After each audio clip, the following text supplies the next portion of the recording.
Setting the background, I want to look a little bit at history, and we're going to go back in our time machine to 1935. And in 1935, the Nazis were in power. They were new to power, and they started passing laws. Some of these laws were called the Nuremberg Laws.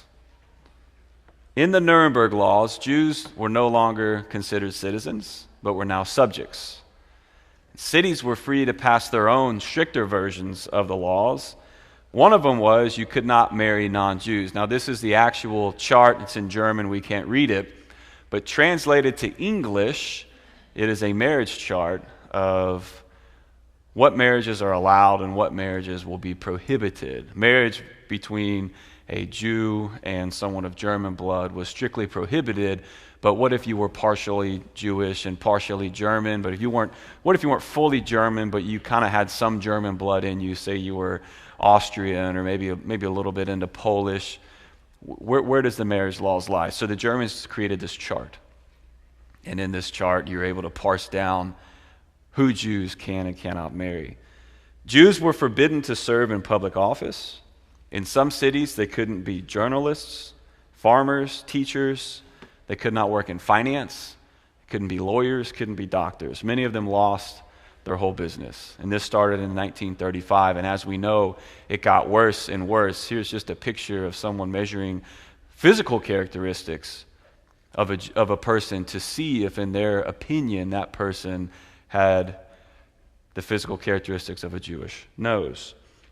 We know that was Hitler's warm-up now, that they got more and more strict, and as time went on, folks were not just being moved into different parts of cities, into the Jewish ghettos, they were being moved out of town. And they weren't being moved out of town to work camps, but they were being moved out of town to death camps. This is a picture from the United States Holocaust Museum of the famous Auschwitz death camp in Poland, taken at an unknown time, but believed to be a few years after the war. When, if you remember, when Germany fell, the United States and its allies are coming in from the west, and the Soviet Union is coming in from the east. Poland is east of Germany. And so the Soviet Union took over this part, so we don't have a lot of immediate pictures of Auschwitz, but it's definitely one of the more famous death camps because so many people perished there. Here's one picture we do have of Hungarian Jews. You can recognize Auschwitz in the upper left, being unloaded at the camp. Now, this is on the inside. If we go back and you look at where on the left side, there is a window, a very large one, looks like an overhang. If you look over here, it's reversed. And so now we're on the inside. This train is now inside the camp. People have unloaded. And as we know, they're being unloaded to perish there. They didn't know that. They brought their suitcases. They brought all kinds of stuff. There's a pile of suitcases that was just left there that people just abandoned. And in the lower right is a particularly interesting picture. Those are sacks of women's hair that are being shipped back to Germany. Those are people who have died and been killed, and now the Nazis are saving their hair and they're sending it back. I want to describe how German engineer Hermann Grabe testified to it when he was testifying about some of his experiences at a different camp. And this comes from Mark Lanier's Good Lesson. German engineer Hermann Grabe says, the people who had got off the trucks, so this was a camp where they're bringing in trucks, men, women, and children of all ages, had to undress upon the order of an SS man who carried a riding or a dog whip. They had put down their clothes in fixed places, sorted according to shoes, top clothing, and underclothing. I saw a heap of shoes, about 800 to 1,000 pairs. Without screaming or weeping, these people undressed. They stood around in family groups, kissed each other, said farewells, and waited for a sign from another SS man who stood near a pit. An old woman with snow-white hair was holding a 1-year-old child in her arms and singing to it and tickling it. The child was cooing with delight. The parents looked on with tears in their eyes. The father was holding the hand of a boy about 10 years old and speaking to him softly. The boy was fighting tears. The father pointed to the sky, stroked his head, and seemed to explain something to him. At that moment, the SS man in the pit shouted something to his comrade. The latter counted off about 20 people and instructed them to go behind the earth mound. I remember a girl, slim with black hair, who, as she passed close to me, pointed to herself and said, 23 years old. I walked around the mound and found myself confronted by a tremendous grave. People were closely wedged together and lying on top of each other so that only their heads were visible. Some of the people were still moving. I looked for the man who did the shooting. He was an SS man who sat at the edge of the narrow end of the pit, his feet dangling into the pit. He had a Tommy gun on his knees and was smoking a cigarette. Pretty disturbing scene. Now that happened at a different camp, and as we know, so that one they used bullets. As we know from history, bullets were inefficient. And the Nazis, being an efficient people, discovered it was more efficient to terminate massive amounts of people using a gas chamber. We don't have to waste the ammunition. It's not as messy. We just bring them in, gas them, bring them out. This is horrific. And we know it's horrific. We'd like to write it off as a one-off and say that was those people, that society. Humans don't do that to each other anymore, but we know that's not the case. In fact, historians can't even agree on who the deadliest tyrant of the 20th century was. If you go by sheer number of deaths, Mao killed 40 million. However, a lot of those were from famine and economic policies by which people perished, and not all of them were human killing human straight up. So, if you want to take out famine, then we go with Hitler with 34 million deaths.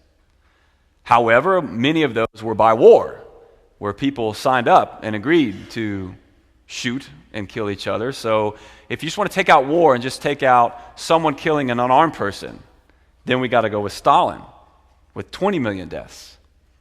We can't even agree on who the deadliest tyrant of the 1900s was, and that's just the 1900s. We can go back and back and back, and some people say it's Genghis Khan. We would like to write it off as a one-off, but we have these examples that many folks, without question, will say that was wrong. So we start with the Nuremberg laws that started the persecution. We ended with the Nuremberg trials,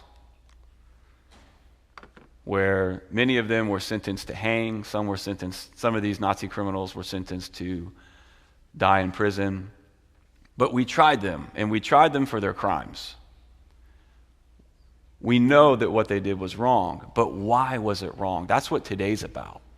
Why is what they did wrong? I think we can all agree that it's wrong, but why? The reason that we start with this example, such an extreme, horrific example, is because very, very, very few people will argue with you that what the Nazis did was wrong. Most folks will just admit that. I haven't found a person that said the Holocaust was a great thing. It's a bad thing. So we start there with common ground. You're talking with the atheist. That's common ground. We both agree that was wrong. We know why it was wrong, but why does the atheist say it's wrong? That's where we're going today. There's a moral law out there by which we judge actions, even if a whole society, such as the Nazis, says that that action was proper. There is a law that exists outside of society that we can use to judge that society and say, no, it doesn't matter if you all agree that something's right. That's still wrong. That's the moral law that we're headed to. A bit more background, though. How did some of these people come to believe that what they did was a good thing? Let's go to Darwin. In 1859, Charles Darwin wrote on the origin of the species. And if you read closely, the title is On the Origin of Species by Means of Natural Selection, or The Preservation of Favored Races in the Struggle for Life. Now, when I learned about Darwin originally, that second part of the title was left off. But the book is about the preservation of favored races and the struggle for life, and he goes in, and we're familiar with his theories. Herbert Spencer, who came later in 1864, actually coined the phrase survival of the fittest. So that doesn't come from Darwin. It's the same concept, but it was Herbert Spencer that says survival of the fittest. The strong survive, the strong propagate, they pass their genes on to the next generation, and thus the race improves, the human race as a whole is improving, and the strongest are passing on their genes. That was the theory. I want to point to you what Darwin wrote, though, in his book, Descent of Man. He says, and I quote, "The Western nations of Europe now so immeasurably surpass their former savage progenitors that they stand at the summit of civilization. The civilized races of man will almost certainly exterminate and replace the savage races through the world." Now, the era that he lived in was all too willing to accept this, because what's going on in the 1860s? Colonization. The Western European nations and Americans are out colonizing the world and creating colonies, and this philosophy fit very neatly with that concept. An Australian newspaper, for example, argued that the inexorable law of natural selection justifies exterminating the inferior Australian and Maori races, and the world will be better for it. Colonists across Africa took up this charge in trying to subjugate many of the African peoples under certain banners. Many of you have been over to Ghana and have seen different, and been over to other nations in Africa and seen, well, this is where the Dutch were, this is where the French were, this is where the English were, this is why we speak these languages. But the philosophy behind a lot of that is what's disturbing. It was Christian missionaries in both instances, and we'll find this comforting as Christians. In both instances, in Africa and in the Australian, we have concrete evidence of Christian missionaries coming in to help the people who are being subjugated and coming in to render aid and render human help, medical aid to those people who are being either exterminated or argued to wipe out. Very comforting to know that we appeal to our moral law to go protect those people. Then it came to a head with German intellectual Friedrich Nietzsche. Nietzsche rejected any sort of moral law. He's the one who coined the phrase, "God is dead."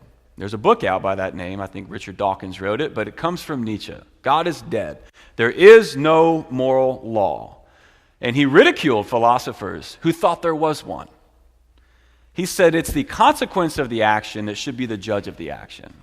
We need to look at what kind of consequence that action produces before we say whether that action was right or wrong. We have to look at the consequence. He is the one who came up with the idea of the Übermensch, the Superman. He said that, okay, so this natural selection, we've evolved from these apes, right? Just as we're embarrassed of the apes, the humble ape, we look at the ape going around, dragging his knuckles, to think we came from that, and look how superior and intelligent we are. Well, if we've naturally selected our way up from an ape, at some point in the future, there's going to be a race of supermen who are just as embarrassed of us because they're so far beyond what we are. We're going to look like the ape to them. There's going to be this Superman, and it's inevitable that it happens. The longer time goes on, the closer we're going to get to that. It's inevitable. There's going to be a race of supermen. Now, think back 2 weeks ago to evidence for creation. If the universe was eternal, wouldn't that have already happened? If the universe had existed since infinity, wouldn't this evolutionary process already have taken place if there's an infinite number of days in the past? So not that Nietzsche is even thinking about creation of the universe, but now that we kind of have our thinking hats on and we've gone there, you're able to see these things as evidence for a beginning. Even using Nietzsche's own arguments, we're not there yet, thus the universe must have began at a certain point in time. Guess who loved Nietzsche? That guy. That guy loved Nietzsche's philosophy. When he was 11 years old, when Hitler was 11 years old, Nietzsche died. But Hitler gobbled up his works, really just engrossed by this idea of the Superman and creating this super people. And if you know much about history, and if you've studied the rise of the Nazi Party, sure, their actions are not forgivable. But you see how that happened with World War I ending and the horrible restrictions placed upon the German nation and the German people. They were hungry for something to be proud of. And here was someone who came along and told them they don't need to hang their heads anymore. You are a strong people. We are a good people. We don't need to hang our heads. In fact, we're not just a strong and a good people, we're the strongest people, and we're the best people. And that was music to the ears of a beat-down nation. So a whole semester could be held on the rise of the Nazi Empire. And I took one at A&M. It was a wonderful class. And we had a Holocaust survivor come visit, but we learned how the Nazis came to power. And included in this is how good people in that community allowed that to happen. Very educational for today, and how good people today allow certain things to happen, like us, in our culture. However, Hitler was just carrying out what Nietzsche said to do. He was purifying the human race, in his mind, from the dregs. If we're going to end up being the Superman anyway, let's just make it happen now. These races are inferior to my German race. Thus, let's start getting rid of them. And that was the idea. Now, he didn't rise to power using that as his party platform. In fact, that concept was held back quite a bit from the people, but it came out. We're going to create the super race, the Übermensch, the Superman. We're going to create that right now. And let's get rid of the dregs. So you can get mad at Hitler, and you can say he's wrong. However, if you're going to define what is good by that which is good for society, you cannot get mad at Hitler for what he did, because that society determined that was a good thing. So who decides what's right and wrong? Do we let our elected officials tell us what is right and wrong? Do we let the individual tell us what's right and wrong? Do we say, you know what? You decide for yourself what's right and wrong, and I'll decide for myself. Can we function like that? What about the elite of society? I think there are people who are all too happy to tell me what's right and wrong for my life and my faith. I'm thinking, what about maybe the media? Maybe they kind of know more. You know, I get the sense the way a lot of reporting is done, they're telling me the way I need to think. Maybe they, since they're telling me what I need to think anyway, they should decide what's right and wrong. What about just the majority? Let's take a vote and we'll decide what's right and wrong? Well, we as Christians don't believe that. We believe that a moral law exists, regardless of what we like one day and what we like the next day, that determines what's right and wrong. We believe humans are made in the image of God, and every human life has value for that reason, because we are image bearers of God. We call it the moral law. Others call it conscience. Some may call it just being good. But whatever you call it, it's written on our hearts. And our scripture tells us that the moral law is written on our hearts. C.S. Lewis says this. He says, think of a country where people were admired for running away in battle, or where a man could feel proud of double-crossing all the people who had been kindest to him. You might as well just try to imagine a country where 2 and 2 made 5. Men have differed as regards to what people ought to be unselfish to, whether it was your own family, your fellow countrymen, or everyone. But they have always agreed that you ought not to put yourself first. Selfishness has never been admired. Men have differed to whether you should have 1 wife or 4, but they have always agreed that you must not have simply any woman you liked. So most people know that helping is the right thing to do. Running away in battle is a wrong thing to do. There's no country, no people group has ever existed on the face of the planet where cowardice was rewarded with a medal. There are things that are good and things that are bad, things even instinctual that come to us that we have to fight. So is it instinct that tells us what's right? Because in battle, I may want to run away. That may be my instinct, is to run away. But there's something that exists outside me that says, I can't do that, I shouldn't do that. What is that? And that's common to all people groups, Christians and non-Christians. You know, on the entire face of the planet, running away in battle has never been admired. What is it that tells me I shouldn't do that? Let's look at the proof. So we had a good proof last time about the origin of the universe. There's a couple ways to do this. Premise 1, every law has a lawgiver. Premise 2, there is a moral law. Therefore, there is a moral lawgiver. That one's pretty easy. I get that. Every law has a lawgiver. Laws just don't spring into being. There is a moral law, therefore there is a moral lawgiver. That's from Turek and Geisler. Philosopher William Lane Craig has a bit more rigorous one that goes like this. If God does not exist, objective moral values and duties do not exist. That one may take some thinking.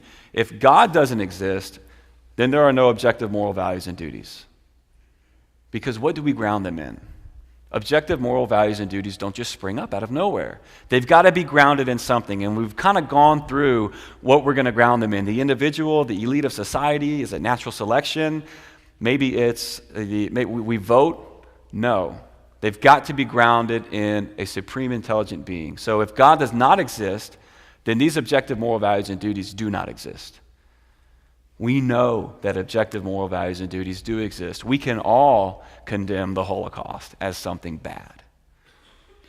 What gives us the right to condemn that? Because there are objective moral values and duties. Therefore, God exists. Let's talk a little bit about subjective versus objective. Subjective is, my son Will loves mint chocolate chip ice cream. I like cookies and cream. And I really like the new one they came out with that blends the cookies and cream with the cookie dough. It's in the blue container. It's awesome. That's subjective. Well, my wife doesn't like that one. She likes different desserts. Subjective, I like chocolate, you like vanilla. Objective means it's true whether we like it or not. It has nothing to do with personal preference. If it's 78 degrees in this room, it is 78 degrees in this room, whether I think it's 65 or I think it's 100. That is an objective fact. That's scientific. Let's move into the moral realm of objectivity. Objective moral values and duties. What the Nazis did was wrong, even if they would have won World War II. Imagine if they'd have won World War II, and then they convinced all of us to believe like they did. And we all agreed with them. And every single person on the face of the earth agreed with what they did in the Holocaust. Would it still be wrong? Yes, it would. Because we subjectively can agree to whatever we want, but there is an objectivity in the moral realm outside of ourselves. It is outside of ourselves. It is objective. Has nothing to do with what we believe and whether we like it or not. So, if God does not exist, there are no objective moral values and duties. Objective moral values and duties do exist. Therefore, God exists. And I may bring this for us on a handout next time because these are fun to run through. The first one, if you're interested in this, comes from Turek and Geisler's book, I Don't Have Enough Faith to Be an Atheist. The second, more complicated one comes from William Lane Craig. He has two great books. One is On Guard, the other is Reasonable Faith. First-rate, rigorous philosopher. Next week, we're going to talk about a debate that William Lane Craig has, and he's in debates all the time, with Sam Harris, who's extremely popular atheist, and he's only getting more and more popular. Some of you may have heard of Sam Harris. So Craig debates Harris. It's a really good battle of the heavyweights. Harris is a major, major heavyweight on the atheist side. We can't argue that he is a brilliant, brilliant person. And then Craig, first-rate philosopher, had a cool debate where they go through this. And we're going to get into a little deeper next time, but they really got hung up. They grant premise 2. Objective moral values and duties exist. But premise 1, Harris really struggles with, what do I ground them in? I don't believe in God. I'm saying there's no God, but what do I ground them in? I think he ends up going with natural selection, but we'll get into it next time. Tough to ground them in natural selection. So there is our moral law. Let's look at 7 reasons why the moral law does exist. So we'll get in next time to premise. Let me go back so we can focus on where we are. We'll get in next time to more reasons on number 1, premise 1 of the second option. What do we ground them in? We'll talk about the debate. If God doesn't exist, maybe can they exist? Can we ground them in evolution? Can we ground them in, as we evolve from these little creatures, moral realms, moral norms kind of develop that we passed on? Maybe we can ground them in that. We'll get into that next time. Today, let's pick the low-hanging fruit and go easy and talk about why objective moral values and duties do exist. It's also premise 2 in the first one. There is a moral law. So, 7 reasons why there is a moral law. First, it is undeniable. The moral law is undeniable. Anyone who says there is no absolute truth, many will say that. Hey, there's no absolute truth. Ask them, is that absolutely true? Flip it, right? So they're arguing for something that there's no absolute truth. Well, is that absolutely true? Right? There is an absolute truth, and they're appealing to it when they're telling you that there is no absolute truth. There is a truth state. They're making a truth claim, and you cannot make a truth claim without truth existing. The moral law is undeniable. We ram our heads into it when we have that argument.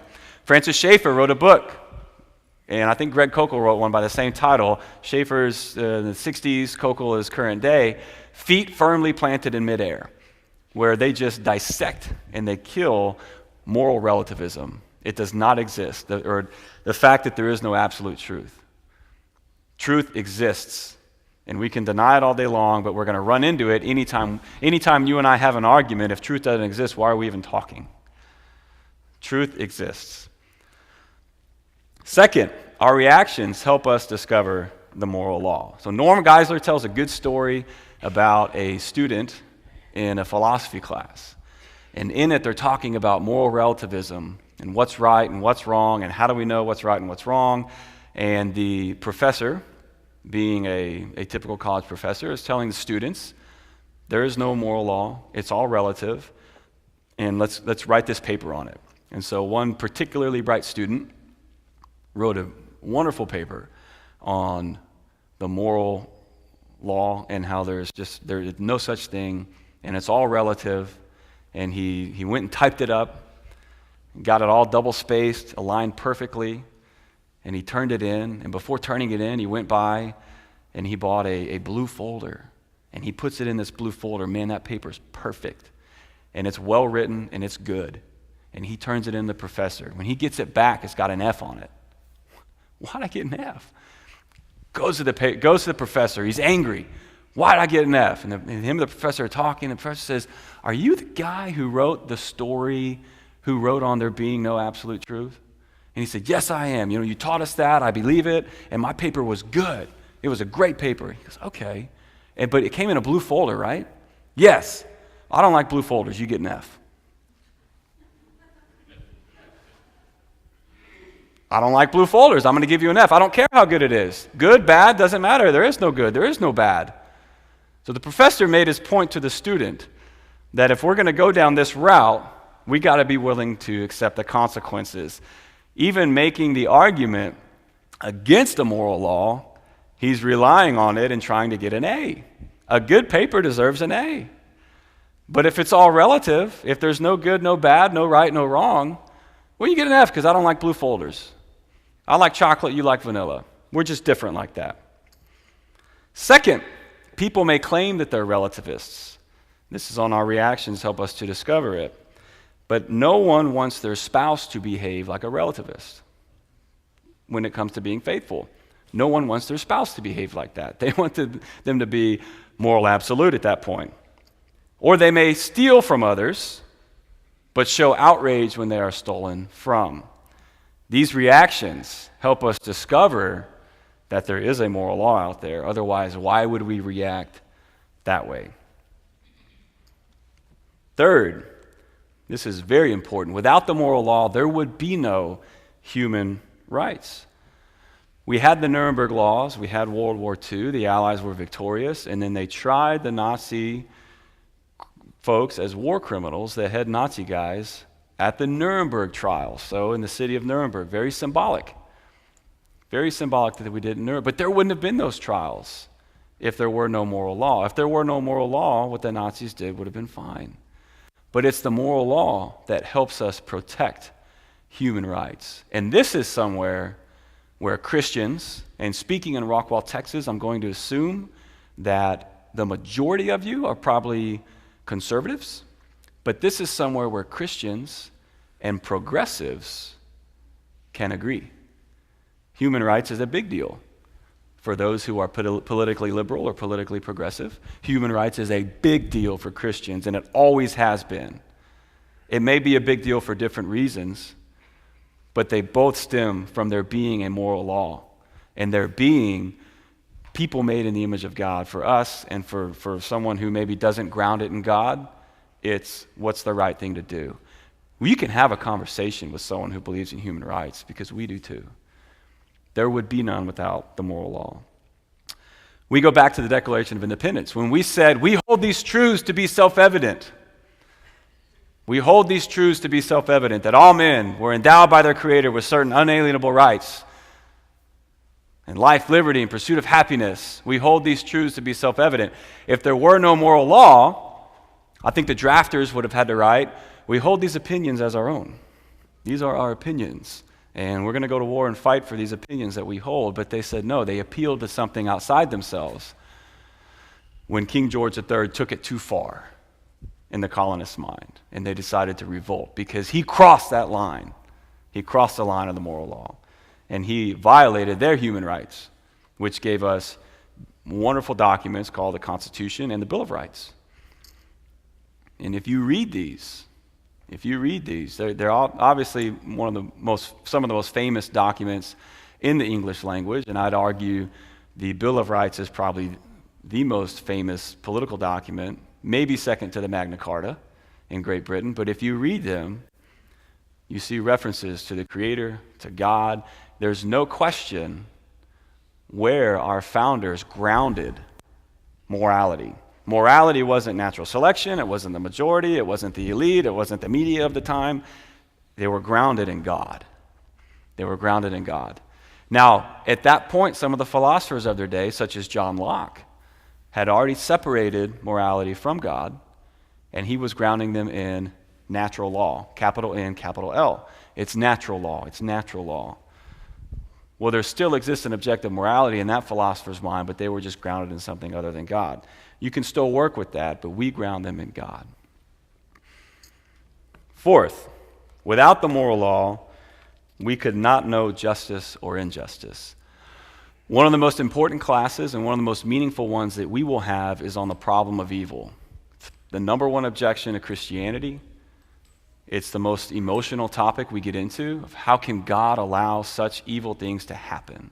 And it's the one that personally for me has been my biggest stumbling block in my faith from both an emotional perspective and a philosophical perspective. How do I defend, name it, how do I defend Hurricane Harvey? How do I defend the Thai boys stuck in the cave, say they all would have died?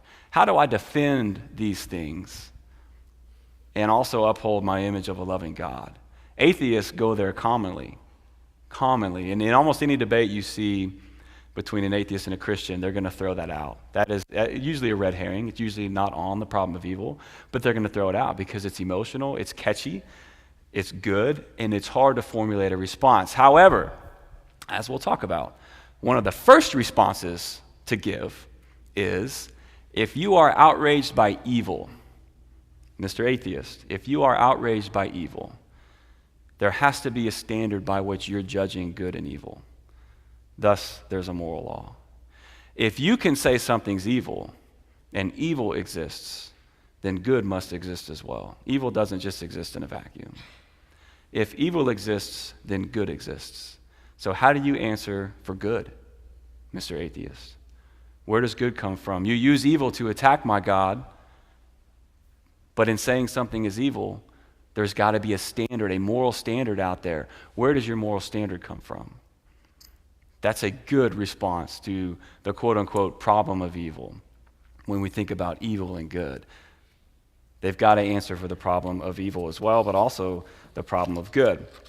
Norm Geisler he's one of the Christian debaters that you can go access his debates. He likes debating Jewish atheists because he'll immediately go to the Holocaust.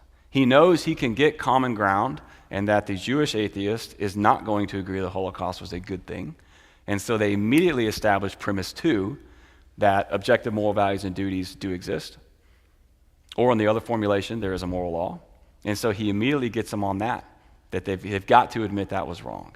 And it's wrong for every society, no matter who would have won World War II, it's wrong. Thus, he loves debating Jewish atheists. That's our bell, but one more point. I want to make one more point. And we've talked with the 4th of July and talking about the Declaration of Independence, and with our Supreme Court nominees open. Let's talk about an old Supreme Court justice named Oliver Wendell Holmes. He lived through the Civil War. He was one of the most important jurists in American history. He authored many, many opinions on our Supreme Court. Having been alive during the Civil War, he could not see any order to the universe. He could not see how God would allow it to happen, and he became an atheist. For 70 years, he worked to remove morality from the law. In his mind, we've got to get morality, we've got to get God out of our American law. This law needs to exist without any reference to God. And so, as our most important Supreme Court justice that we've had yet, he spent his whole career removing God from morality and removing morality from our law. Think about where that leaves us, though. That leaves us with the concept that the law is what we say it is. What other country that we led off with at the beginning of this lesson said the same thing? The law is what we say it is. In 1935, the Nazi Party said that. So when we remove God from our law, when we refuse to ground law in our legal system in God, we're going down a treacherous slope. We'll talk a little bit more about law and morality and the Supreme Court next time as we open. It's going to be a lesson I hope you enjoy. We're not getting political, but we're going to talk about where the Supreme Court's at and a little bit more about natural law and where we ground objective moral values and duties. Let me pray. Father, we thank you so much for your truth. We thank you for your word, and we thank you that it guides us and that we have no need to doubt what we believe and why we believe it. We thank you for sending us your light and your word, your Son, Jesus Christ.